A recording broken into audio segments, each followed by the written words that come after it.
Ako, alam niyo ho, nasa mahigit 30 taon na ako sa media bilang mamahayag, ay ngayon lang ako nakakita na ang isang nasa kampo po ng prosecution ay direktang bumabatikos sa mga hukom. Particular itong tinutukoy natin, yung impeachment case laban po kay VP Sara Duterte na kung saan ay hayagang binira ng bagong talaga na spokesman ng prosecution panel na si Attorney Antonio Odi Bukoy. At kanyang binibira yung mga senator judges, dalawa ho dyan, direkta ho, pinangalanan niya, ay ito pong si Senator Ronald Bato de la Rosa at yung presiding officer ng impeachment court na si Senate President Chis Escudero. So kanyang binabanggit ho ni Attorney Bukoy na ano raw, mali raw po yung magmosyon, ito pong si Senator Judge Ronald Bato de la Rosa, na i-dismiss yung kaso at ganyan din naman po itong si SP Chis Escudero bilang presiding officer ay maling-mali raw nang ipabalik sa Kamara itong yung kasong impeachment laban po kay BP Sara. So alam nyo sa ganyan ho, sa mga korte, dapat mag-file ka ng motion. Kung gusto mong ipa-inhibit ang isang hukom o kung ano man, meron kang reklamo, mag-file ka, di ba? May mga pleading suit dyan tinatawag. At para ipaalam mo no, sa hukom, pero hindi po sa pamamagitan ng press con, mga kababayan. Kasi ito ho, marami ho tayo narinig, di ba? Mga dating retired Chief Justice, retired Justice, yung mga sinasabing legal expert, mga constitutionalist, ang nagbibigay ng pahayag na keso ganito, labag sa konstitusyon, yung ginawa ng impeachment court, ng Senado, at partikular na kanilang binibira, yung mga sinasabing di umano ay tagapagtanggol ni VP Sara Duterte. So okay lang po yun kasi bakit ho? Sa akin pananaw ito di po ako abogado, pero ibabase ko lang ho sa aking mga karanasan bilang pagko-cover. Nag-cover ho ko sa mga, lalo na ho dati, mga malalaking kaso ho, na talagang sinusubaybayan noon yung mga yung kasong kay Halosos, yung kay Mayor Antonio Sanchez, tapos sa impeachment court din ho ni dating Pangulong Erap at naging kay Chief Justice Corona. So nakita ko ho yung mga aksyon. Alam nyo, may ingat ho pareho nasa prosecution at ang depensa, maingat ho, hindi po nagsasalita ng basta-basta. Magsasalita sila dun mismo sa korte. Pero yung mga interview ay maingat ho sila na nagbibigay ng pahayag. Pero dito ho ay tingin ko lang ho, masyadong reckless. Kasi ito po si Attorney Bukoy, baka nakalimutan niya, bahagi na po siya ng impeachment proceedings. Pero ito pakinggan ho natin at kanyang direktang binibira. Ito pong si Senator Ronald Bato de la Rosa. Ang hukom po, hindi nagmo-motion. Ang nagmo-motion, yung mga partido. Yung mga grounds na binanggit ni Senator de la Rosa, yun din po yung grounds na iniakit nila sa Supreme Court So, ang nangyari, si Senator de la Rosa, umaaksyon na parang defense counsel.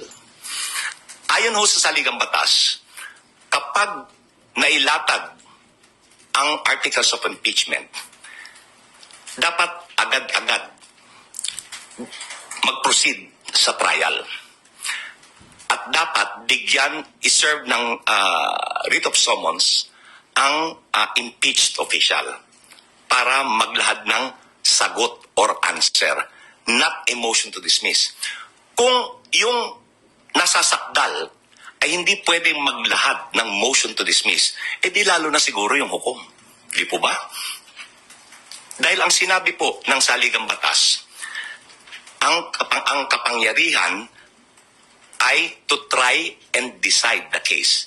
To try, ibig sabihin po ay maglitis. Pangalawa, ang ginamit po ng saligang batas na lengguwahe, trial shall forthwith proceed. Trial.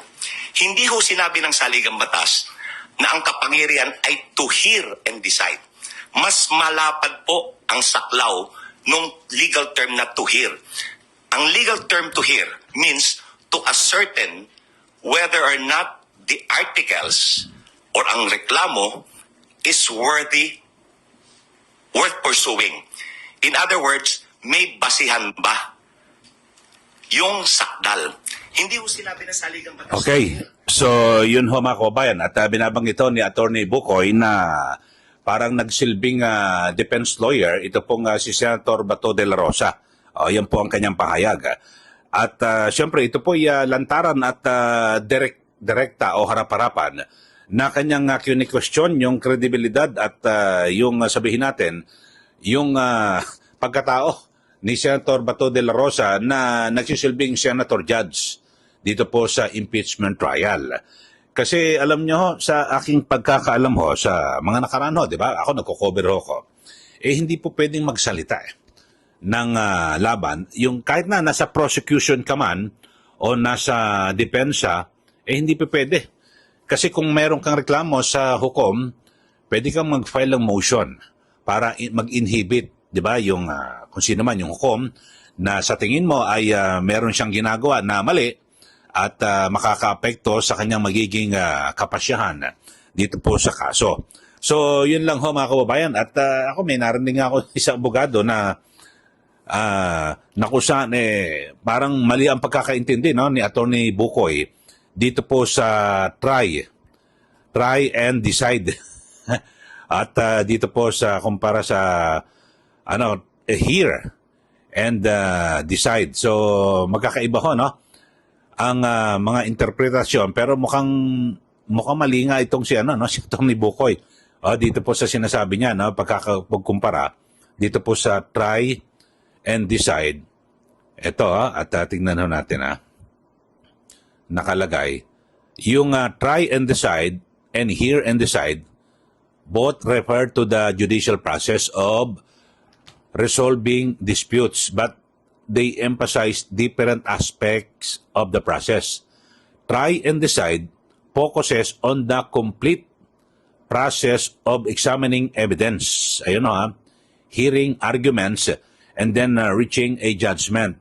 Yung hear and decide highlights ng the initial stage of the process and presentation of evidence and arguments followed by formal decision. So, in essence, try and decide encompasses the entire judicial action. Yun ho mga kababayan. While hear and decide emphasizes the initial presentation and the subsequent condition. So, yun ho mga kababayan. Sabagay, sila naman ho yung mga abogado ang nagtatalo.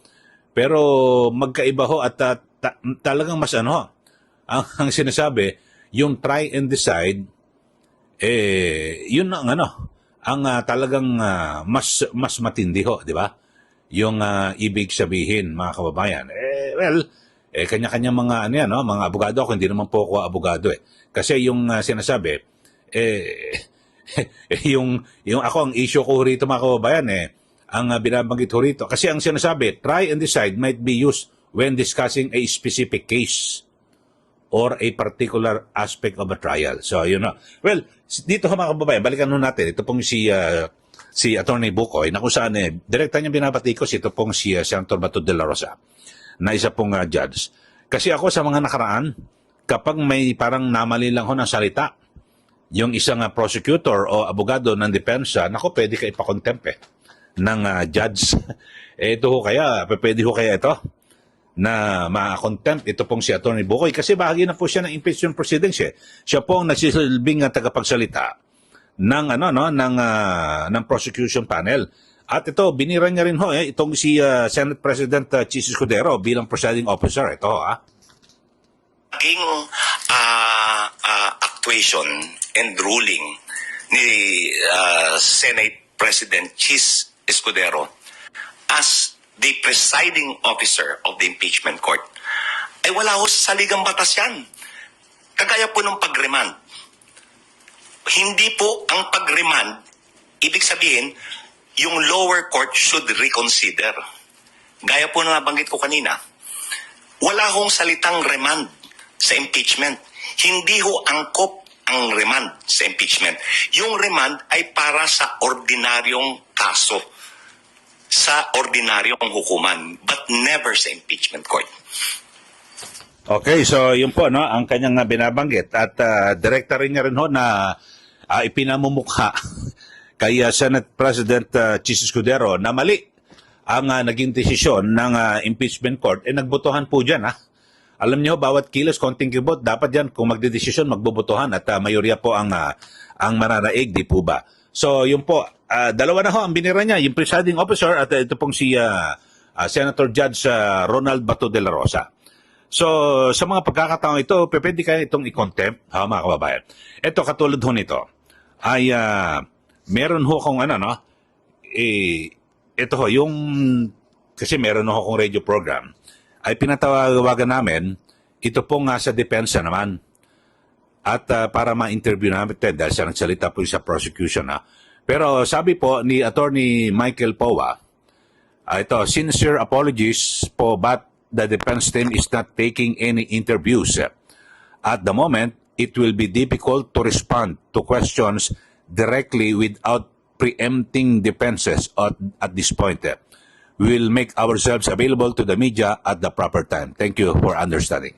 So yan po ang text po yan sa aming executive producer na ni Attorney Michael Powa. Ibig sabihin, ayon po nilang magpa-interview sa ngayon at dahil sa baka ma-preempt pa yung kanilang mga galaw din, siyempre mga strategy at higit sa lahat, ayaw nila na baka yung kanilang maging pahayag ay maging iba po ang tanggap po ng mga magsisilbing senator judges na parang kumakalaban o kaya naman ay sabi natin nagpumapabor o kung ano man. So naging maingat po yung depensa. O yung sa prosecution panel umatake kaagad, binira po ito hong impeachment court. Alam nyo ho, hindi po sila co-equal kapag sa impeachment. Kasi sa mga batas, so halimbawa sa balangkaso ng mga panukalang batas, pantay po sila at co-equal ho sila. Halimbawa kasi, di ba, magbapasahaw ang mababang kapulungan ng batas, tapos yung Senado, pareho silang bersyon, tapos magbabay ka ang pag-uusapan, at kung magkasundo, dadali na yan sa Malacanang para pirmahan ng Pangulo bilang ganap na batas. Pero dito sa impeachment court, ay mas mataas po ang mga senador. Bakit po sila po ang hukom Kaya ang tawag po sila sa kanila ay mga senator judges. Tapos, yung mga kongresista ay nasa prosecution po sila magsisilbing prosecutor o taga-usig. At sila po ang maghahain ng mga depensa para madiin yung inaakusahan dito po sa impeachment, ganun ho. At so lahat po ng mga aksyon ng